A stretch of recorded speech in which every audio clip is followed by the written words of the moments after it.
YouTube channel learning classes 786। आज हम civics का क्लास 9th का चैप्टर 2 का पार्ट 2 करने वाले हैं। इसमें चैप्टर 1 और 2 दोनों ही कवर हो जाएंगे। चैप्टर 1 सिर्फ लोकतंत्र है और चैप्टर नंबर 2 लोकतंत्र क्या और क्यों, क्लास 9th का ये है। इसका आज हम पार्ट 2 करने वाले हैं। कल मैंने आपके साथ डिस्कस कर लिया था पार्ट 1। अगर आप पार्ट 1, जिस बच्चे ने पार्ट 1 की वीडियो नहीं देखी है तो पहले वो पार्ट 1 देखे और फिर पार्ट 2 देखे, तभी आपको ये सारी चीजें समझ में आएंगी। ठीक है, हमारा जो चैप्टर है वो है लोकतंत्र क्या और क्यों। चैप्टर 2 है ये क्लास 9th का। तो हमने कुछ बातें पार्ट 1 में पढ़ ली थी। जैसे हमने क्या क्या पढ़ा था, एक बार रिकैप कर लेते हैं। लोकतंत्र क्या है, लोकतंत्र की विशेषताएं, ठीक है, लोकतंत्र की क्या क्या विशेषताएं होती हैं, लोकतंत्र हमारे लिए क्यों जरूरी है, ये सारी बातें हमने लास्ट वीडियो में डिस्कस कर ली थी, समझ भी ली थी और आई थिंक सो आपने नोट्स भी प्रिपेयर कर लिए होंगे। आज हम कुछ और टॉपिक्स करने वाले हैं इसी चैप्टर के, उन्हें हम ध्यान से पढ़ेंगे और ध्यान से समझने की कोशिश करेंगे। आज हम पार्ट 2 करेंगे, उसी चैप्टर का पार्ट 2 करेंगे जिसमें हमारा चैप्टर पूरा कंप्लीट हो जाएगा। ठीक है, तो हमारा ये चैप्टर आज हम कंप्लीट करने की पूरी कोशिश करते हैं। तो अब हम शुरू करते हैं, क्या क्या हम पढ़ेंगे। तो सबसे पहला आज का जो हमारा टॉपिक है, हम ये 3 चीजें पढ़ेंगे। पहला, जो प्रमुख फैसले निर्वाचित नेताओं के हाथ। दूसरा, एक व्यक्ति एक वोट। तीसरा, लोकतंत्र के पक्ष विपक्ष में तर्क। लोकतंत्र के पक्ष भी बताने हैं और लोकतंत्र के विपक्ष भी बताने हैं, विपक्ष में भी तर्क देने हैं। ठीक है, लोकतंत्र अच्छा तो है लेकिन कुछ चीजें लोकतंत्र में ऐसी हैं जो हमें डिस्क्राइब करनी है कि लोकतंत्र में, क्योंकि हर चीज के 2 पहलू होते हैं, एक सकारात्मक और एक नकारात्मक। ठीक, तो वो हम डिस्कस करने वाले हैं। तो अब हम शुरू करते हैं। फर्स्ट पॉइंट, प्रमुख फैसले निर्वाचित नेताओं के हाथ। चलो अब हम शुरू करें। इसमें है क्या कि जो प्रमुख फैसले हैं वो निर्वाचित नेताओं के हाथों में होते हैं। प्रमुख फैसले कैसे? प्रमुख फैसले मतलब कि वहां किस तरीके से जो नेता होते हैं, जो वहां के प्रतिनिधि होते हैं, ये जो वहां की पार्टी होती है, वो किस तरीके से शासन व्यवस्था को चलाती है। हम कुछ देशों को ध्यान में रखते हुए वहां की शासन व्यवस्था के बारे में पढ़ेंगे कि वहां के जो नेता हैं, वहां की जो शासन को संभालने वाली सरकार है, वहां के जो प्रतिनिधि हैं, जो निर्वाचित नेता हैं, वो किस तरीके से क्या फैसले लेते हैं और अपना दबदबा बनाए हुए हैं, लोकतंत्र को कायम नहीं होने देते, वो हम डिस्कस करेंगे। तो हम सबसे पहले शुरू करते हैं पाकिस्तान की। पाकिस्तान में क्या हुआ था, पाकिस्तान की हम बात शुरू करते हैं। पाकिस्तान 1947 को 14-15 अगस्त को हमें आजादी मिल गई थी। 14 अगस्त को पाकिस्तान, 15 अगस्त को हम लोग 1947 में हम आजाद हो गए थे। तो आजाद होने के बाद वहां अपनी शासन व्यवस्था चल रही थी लोकतांत्रिक ढर्रे से, जैसे हमारे यहाँ चल रही थी। जैसे वह मुजीबुर रहमान ने अपना वहां शासन व्यवस्था शुरू कर दी, कामकाज शुरू कर दिया। लेकिन होता क्या है, 1999 में सीरीज से याद करना है पूरा, 1999 में क्या हुआ। यहाँ लोकतंत्र का डिस्कशन करेंगे कि पाकिस्तान में लोकतंत्र नहीं था तो क्या था। अगर शुरू में लोकतंत्र था, उसके बाद राजतंत्र आया। कैसे आया? राजतंत्र मतलब सैनिक दबदबा। पाकिस्तान की कभी भी अगर शासन व्यवस्था की बात की जाए तो वहां मिलिट्री पावर है, सैनिक दबदबा है। किस तरीके से सेना का नियंत्रण आया, क्या रीजन था, किस तरीके से शुरुआत हुई। तो 1990 में क्या होता है, पाकिस्तान में PAK पाकिस्तान में जनरल मतलब सेना, ठीक है, प्रमुख अधिकारी जनरल परवेज मुशर्रफ ने अक्टूबर 1999 में सैनिक तख्तापलट की अगुवाई की। क्या बोला कि 1999 में जनरल परवेज मुशर्रफ ने अक्टूबर माह में 1999 में वहां जो लोकतांत्रिक ढर्रे से सरकार चल रही थी उसको बर्खास्त कर दिया, उसका तख्तापलट कर दिया और वहां पर किसकी स्थापना कर दी? सैनिक शासन की स्थापना कर दी। क्लियर हुआ? उसके बाद उन्होंने लोकतांत्रिक ढंग से चलाई जो सरकार चल रही थी, चलती आ रही जो भी सरकार थी, उसको उखाड़ फेंक दिया, उसको उखाड़ फेंका और खुद को वहां का मुख्य कार्यकारी घोषित कर दिया। ठीक है, क्या बोला पहले समझ लो इसे ध्यान से, उसके बाद इसका स्क्रीनशॉट ले लेना और इसे सेल्फ नोट्स बनाना, समझना, और अपनी लैंग्वेज में शॉर्ट नोट्स भी तुम इसे बना सकते हो। इसी में से क्वेश्चन आएंगे एग्जाम में, इसी में से क्वेश्चन आएंगे, MCQ क्वेश्चन भी बहुत बनेंगे कि 1999 में सैनिक तख्ता पलट किसने किया, जो सैनिक तख्ता पलट हुआ था वो किसने किया था, तो जनरल परवेज मुशर्रफ ने किया था। ये भी पूछ सकते हैं कब किया था, तो पता होना चाहिए 1999 में किया था। क्या किया था, सैनिक तख्ता पलट किया था। पहले कौन सी जो व्यवस्था थी, वो लोकतांत्रिक व्यवस्था थी। लोकतांत्रिक व्यवस्था से जो सरकार चली आ रही थी उसको जनरल परवेज मुशर्रफ ने उखाड़ फेंक दिया और खुद को कहा कि मैं यहाँ का कार्यकारी हूं। इतना क्लियर हो गया, आगे बढ़ते हैं। अब 2002 में क्या होता है, 2002 में परवेज मुशर्रफ ने चालाकी की। 2002 तक ऐसे चलता रहा, 1999, 2000, 2001, फिर आता है 2002। 2002 में परवेज मुशर्रफ ने क्या किया, परवेज मुशर्रफ ने एक लोगों को इकट्ठा किया पाकिस्तान के और जनमत संग्रह करा लिया। ठीक, जनमत संग्रह क्या होता है, कुछ लोगों को इकट्ठा किया और कुछ लोगों को इकट्ठा करा के वोटिंग करा ली, और वोटिंग कराने के बाद लोगों से अपने आप को चुनवा लिया कि अब उसने कहा कि अब आने वाले 5 साल के लिए जनरल परवेज मुशर्रफ ही वहां की गद्दी संभालेंगे। दोबारा सेना का शासन जनमत संग्रह से कराया। जनमत संग्रह, पाकिस्तान में जनमत संग्रह का मतलब ये नहीं था कि वहां लोकतांत्रिक शासन व्यवस्था आ जाएगी, नहीं। वो जो लोकतांत्रिक शासन व्यवस्था नहीं, वो सिर्फ नाम मात्र की थी। जो जनमत संग्रह कराया गया था वो सिर्फ नाम मात्र का था। तो क्या होता है 2002 में, 2002 में उन्होंने जनमत संग्रह करा के खुद को राष्ट्रपति घोषित किया और अपना कार्यकाल 5 वर्ष के लिए बढ़ाया। 1999 में आ गए, उसके बाद 2-3 साल तक शासन किया, फिर 2002 में जनमत संग्रह कराकर खुद ही गद्दी पर बैठ गए और खुद ही कहा कि मैं राष्ट्रपति हूं और मैं 5 साल के लिए चुना गया हूं। क्लियर हो गया होगा इतना।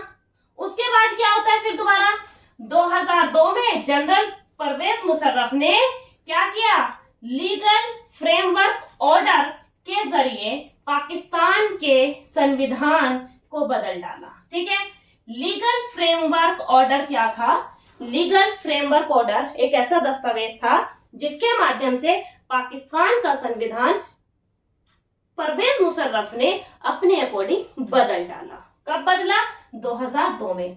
आ सकता है, क्या आ सकता है क्वेश्चन, लीगल फ्रेमवर्क ऑर्डर क्या है, तो पता होना चाहिए इसके जरिए क्या किया। इसके जरिए पाकिस्तान के जो नेता थे जनरल परवेज मुशर्रफ, उन्होंने पाकिस्तान के संविधान को बदल डाला। इतना भी क्लियर हो गया। नेक्स्ट पॉइंट क्या है, पॉइंट नंबर 4, पाकिस्तान में मंत्री परिषद होती है। जैसे हमारे यहाँ मंत्री परिषद होती है, जब हमारे यहाँ पे जब प्रधानमंत्री है तो प्रधानमंत्री मंत्रियों का चुनाव करते हैं। हमारे देश के जो प्रधानमंत्री हैं वो मंत्रियों का चुनाव करते हैं। मंत्रियों का चुनाव कैसे करते हैं, शिक्षा मंत्री, स्वास्थ्य मंत्री, वित्त मंत्री, अलग अलग मंत्री होते हैं, आयकर मंत्री, ठीक है, टैक्स मिनिस्टर्स, अलग अलग मंत्री होते हैं। ठीक है, तो जब मंत्रियों का चुनाव होता है तो वो अपने कार्य को करते हैं। इसी तरीके से परवेज मुशर्रफ ने क्या किया कि परवेज मुशर्रफ ने जो मंत्री परिषद की जो देखरेख करती है, पाकिस्तान की जो मंत्री परिषद थी उसकी देखरेख के लिए कौन थे, सुरक्षा परिषद थी जो उनकी देखरेख करती थी। तो सुरक्षा परिषद में भी जितने भी लोग, और वहां की जो मंत्री परिषद थी उसमें भी ज्यादा से ज्यादा लोग कौन थे, मिलिट्री पावर वाले थे, सेना के अधिकारी थे या फौज के अधिकारी थे। कैसे, सुरक्षा परिषद में ज्यादातर सदस्य फौजी अधिकारी हैं जो मंत्री परिषद के कामकाज पर निगरानी करते हैं। क्लियर हुआ, जो मंत्री परिषद कैसे काम कर रही है, ठीक है, वहां की जो मंत्री परिषद है वो कैसे काम कर रही है, इसकी निगरानी के लिए क्या है, सुरक्षा परिषद। लेकिन सुरक्षा परिषद भी कैसे ध्यान रखेगी भाई, जब उसमें खुद फौजी अधिकारी होंगे तो आप समझ सकते हो कितनी ईमानदारी से काम करते होंगे। वो तो खुद चाहते हैं कि हमारे यहाँ मिलिट्री पावर ही रहे, सेना का दबदबा ही रहे। ये भी क्लियर हो गया। नेक्स्ट, जब वहां लोगों ने, नेक्स्ट ई पॉइंट, लोगों ने राष्ट्रीय और प्रांतीय असेंबलियों के लिए अपने प्रतिनिधियों का चुनाव किया।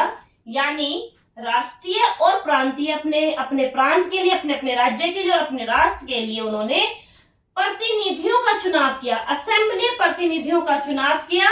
चुनाव तो कर लिया, चुनाव तो हो गया, राष्ट्रीय स्तर के लिए भी जो मंत्री थे, प्रतिनिधि थे, जो नेता थे, यानी प्रतिनिधि मतलब नेता, जो नेता चुने गए और जो एक राज्य स्तर के जो नेता थे वो चुने गए, उनको चुन तो लिया गया, लेकिन वास्तव में वो असली शासक नहीं थे।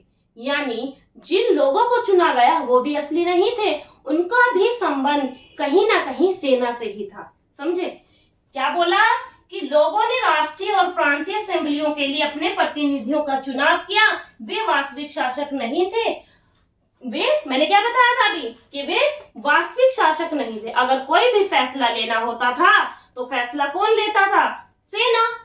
कुछ भी पाकिस्तान में अगर फैसला लेने की बात होती थी तो अंतिम फैसला सेना का ही माना जाता था। जो फौज के अधिकारी होते थे, जो सेना होती थी, उस सैनिकों का ही या सेना के हाथों में ही था। जो अंतिम फैसला होता था वो सेना के हाथों में था। मेरी बात क्लियर हो गई होगी कि पाकिस्तान में लोकतंत्र किस तरीके से, लोकतांत्रिक तख्तापलट हुआ, सेना का शासन हुआ। ठीक है, सेना का शासन किस तरीके से स्थापित किया गया। ठीक है, सेना का शासन किस किस तरीके से, किस किस सन में क्या हुआ, और अंतिम से जो फैसला था, क्या कितने ही प्रतिनिधियों का चुनाव हो जाए लेकिन उनकी कोई वैल्यू नहीं थी। सारा का सारा जो दामोदार था वो किसके हाथ में था? सेना के हाथ में था। कोई भी फैसला हो, अंतिम फैसला हो, वो सब सेना के हाथ में ही था।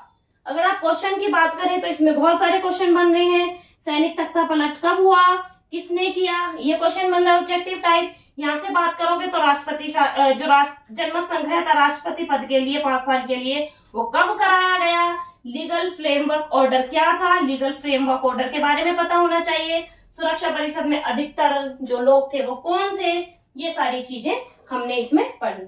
अब हम बात करेंगे चीन की, कि चीन में किस तरीके से कम्युनिस्ट पार्टी का दबदबा था, कम्युनिस्ट पार्टी ने किस तरीके से लोगों को परेशान कर रखा था।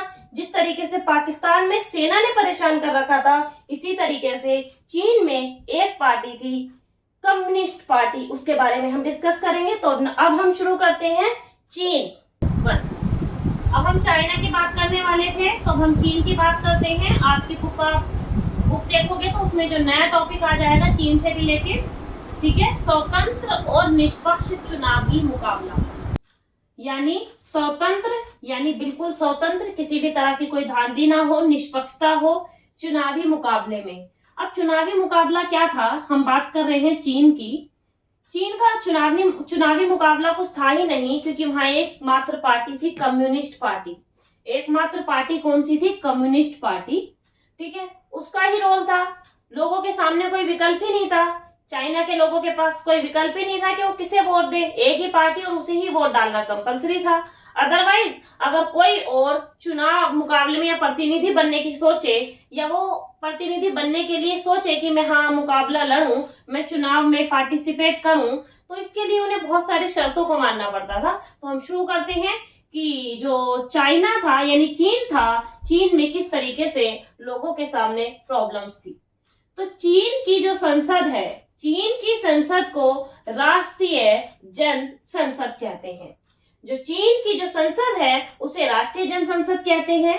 चीन की संसद के लिए हर साल यानी हर 5 सालों बाद चुनाव होता है, और चुनाव कराने के बाद वहां की संसद बनती है।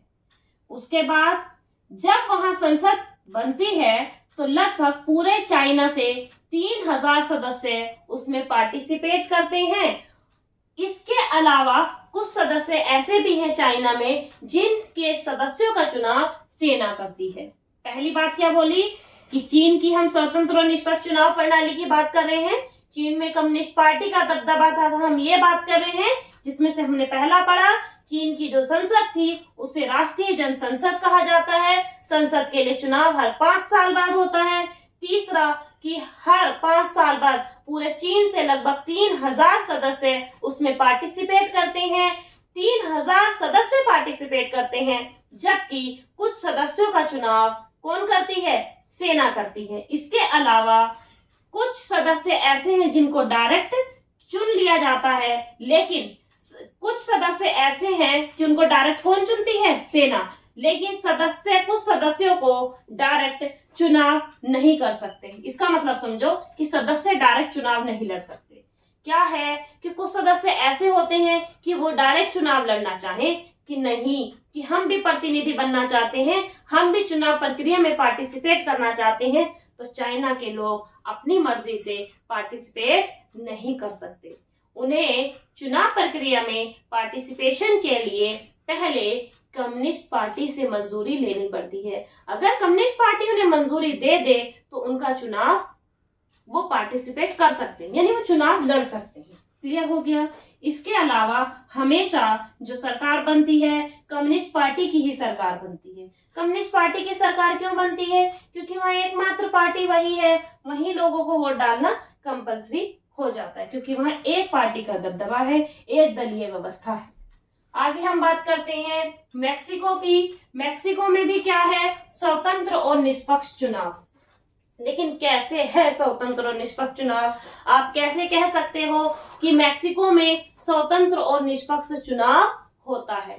आप कैसे बता सकते हो कि हाँ निष्पक्ष चुनाव हो रहा है? तो हम बात करते हैं सबसे पहला फर्स्ट पॉइंट, 1930 में आजाद होने के बाद मैक्सिको में हर वर्ष यानी 6 वर्ष बाद, हर 6 इयर्स के बाद राष्ट्रपति चुनाव होते हैं।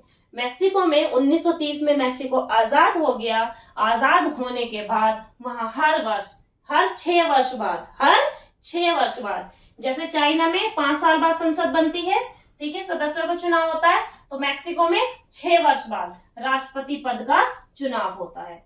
दूसरा, मैक्सिको में कभी भी सैनिक तानाशाही या निरंकुशवाद नहीं रहा है। मैक्सिको में कभी भी सैनिक तानाशाह नहीं रहा है। इसके बाद सन 2000 तक प्रत्येक चुनाव में पीआरआई पार्टी ही जीती है। सन 2000 तक यानी 1930 से 2000 तक लगभग 70 सालों तक पीआरआई पार्टी ने ही अपना प्रभुत्व जमा है। यानी मैक्सिको में किसका कंट्रोल था? पीआरआई का। पीआरआई एक पार्टी है। पीआरआई इसे उल्टा कर दो, आई से इंस्टीट्यूशनल रिवोल्यूशनरी पार्टी, पीआरआई। ये कब फाउंड की गई थी? फाउंडेड भी लिख लो, पूछ सकते हैं, ऑब्जेक्टिव एग्जाम होने वाला है आपका। तो ये कब फाउंड की गई थी? कब फाउंड की गई थी? 1929 में, सॉरी 1929, ठीक है, 1929 में इसे फाउंड किया गया था। क्या बोला कि 2000 तक पीआरआई का ही प्रभुत्व था। लगभग 70 सालों तक उसने अपना शासन किया। विपक्षी दल चुनाव लड़ते थे, परंतु जीत किसकी होती थी? पीआरआई की। कितने भी विपक्षी पार्टी लड़ लें, जैसे चाइना में लोगों के पास विकल्प नहीं था, विपक्षी पार्टियां नहीं थी, लेकिन मैक्सिको में विपक्षी पार्टियां बहुत सारी थी। लेकिन कितनी भी विपक्षी पार्टियां हो, लेकिन फिर भी कौन सी पार्टी जीतती थी? पीआरआई। हमेशा पीआरआई पार्टी जीतती थी। जब पीआरआई चुनाव क्यों जीतती थी? जीतने का क्या कारण था? पीआरआई पार्टी के जीतने का क्या कारण था? सबसे बड़ा कारण यह था कि जब वो चुनाव कराती थी तो वो तरह तरह की धोखाधड़ी करती थी। धोखाधड़ी करने में वो कुख्यात थी। कई बार ऐसा होता था कि जिस दिन चुनाव होने वाले हैं उसी समय ही वो अपना जो चुनाव केंद्र होता है उसको बदल देती थी। चुनाव केंद्र बदलने से क्या होता था?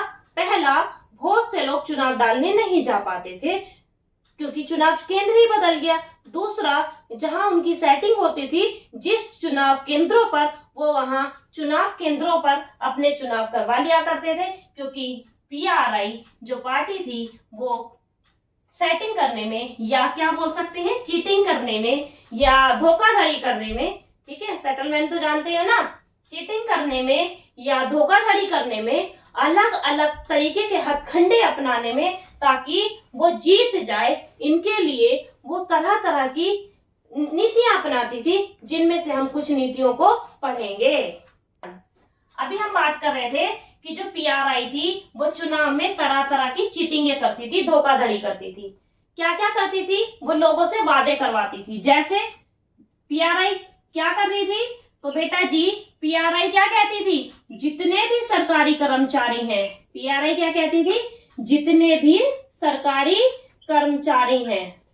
कर्मचारी हैं उन लोगों को, जितने भी सरकारी, लिख लेना अपने आप, समझ लो, समझोगे तो लिख तो खुद लोगे, सरकारी कर्मचारी, यानी पीआरआई जितने भी सरकारी कर्मचारी होते थे उनसे कहती थी कि सभी कर्मचारियों का पीआरआई की जितनी भी मीटिंग्स होंगी उनमें आना कंपलसरी है।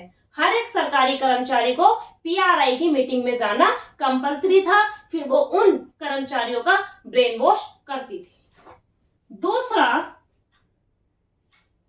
सरकारी स्कूल, जो सरकारी स्कूल के टीचर्स थे, सरकारी स्कूल के जो टीचर्स थे, ठीक है, पहले समझ लो इसे।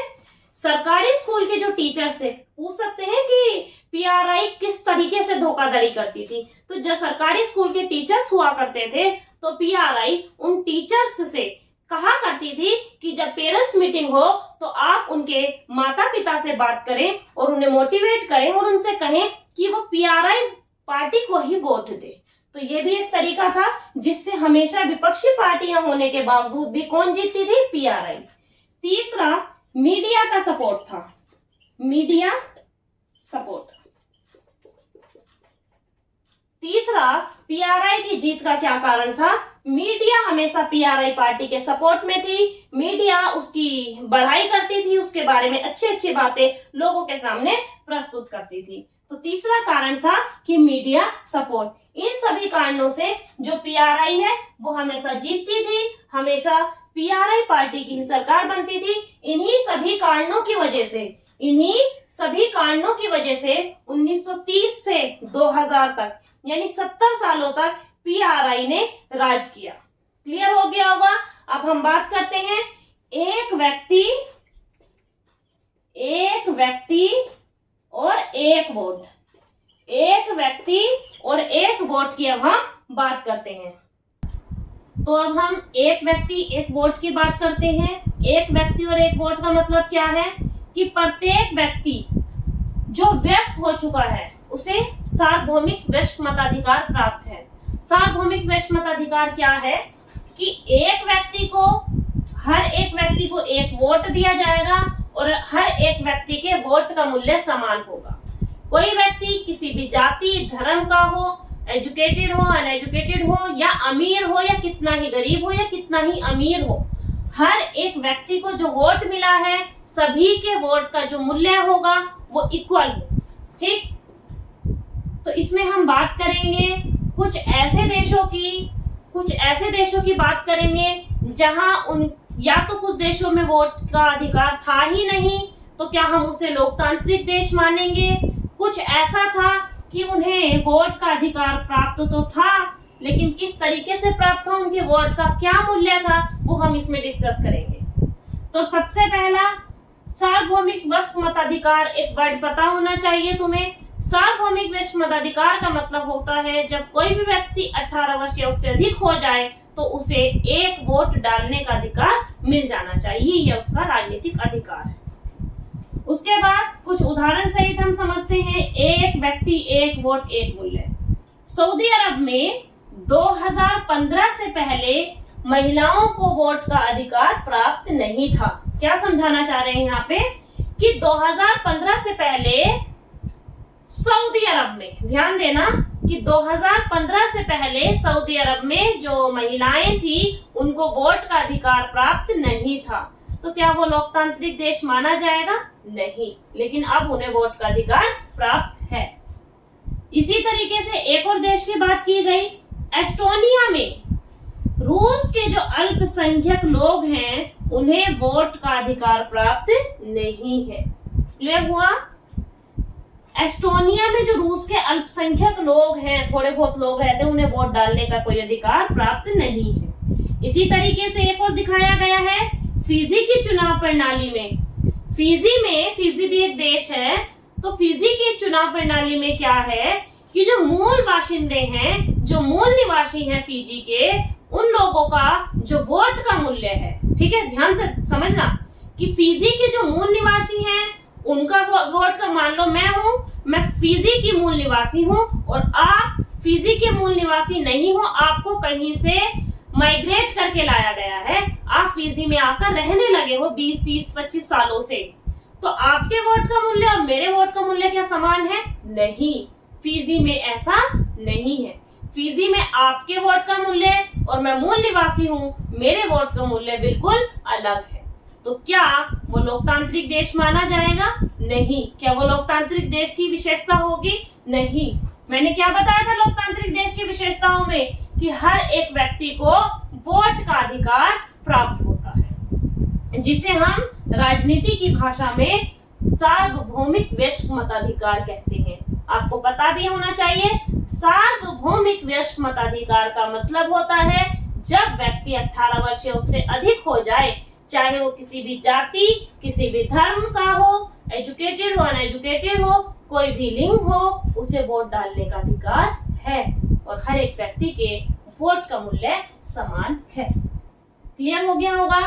अब हम आगे बात करते हैं, भाई लोकतांत्रिक व्यवस्था के बारे में ही तो पढ़ रहे हैं। अब हम बात करेंगे कानून का राज, अधिकारों का आदर। अब हम बात करेंगे जिम्बाब्वे की कहानी। जिम्बाब्वे में क्या था? जिम्बाब्वे की अगर कहानी की बात करें तो जिम्बाब्वे पर कब? 1980 से पहले, ठीक है, 1980 से पहले तो जिम्बाब्वे में क्या था? अल्पसंख्यक गोरों ने अपना कब्जा जमा रखा था, जैसे साउथ अफ्रीका में था, ठीक है। इसी तरीके से जिम्बाब्वे पर भी कुछ अल्पसंख्यक गोरे लोग थे, उन्होंने अपना कब्जा जमा रखा था। तो उनसे मुक्ति दिलाने के लिए, उनसे कब्जा दिलाने के लिए सबसे महत्वपूर्ण भूमिका एक दल ने निभाई। जो वो एक महत्वपूर्ण दल था, पता होना चाहिए जिम्बाब्वे का महत्वपूर्ण दल कौन सा था, तो उस दल का नाम है जानु पीएफ दल। क्या नाम है? जानु पीएफ दल। ये महत्वपूर्ण दल था एक, जिसने अल्पसंख्यक गोरों से मुक्ति दिलाई 1980 में। किसको?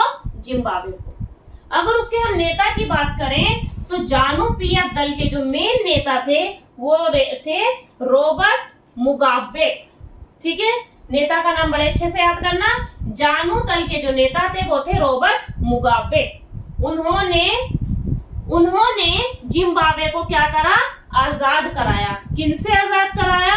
गोरों से, अल्पसंख्यक गोरों से आजाद कराया।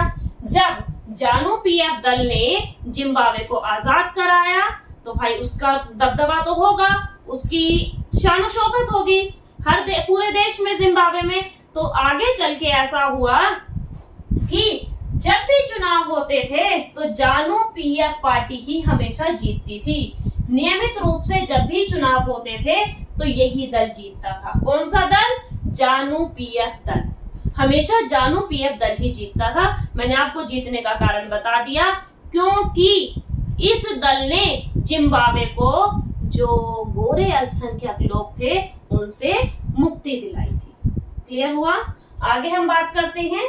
इसके अलावा कई बार क्या होता था, जो विपक्षी दल के कार्यकर्ताओं को ये दल परेशान भी करता था।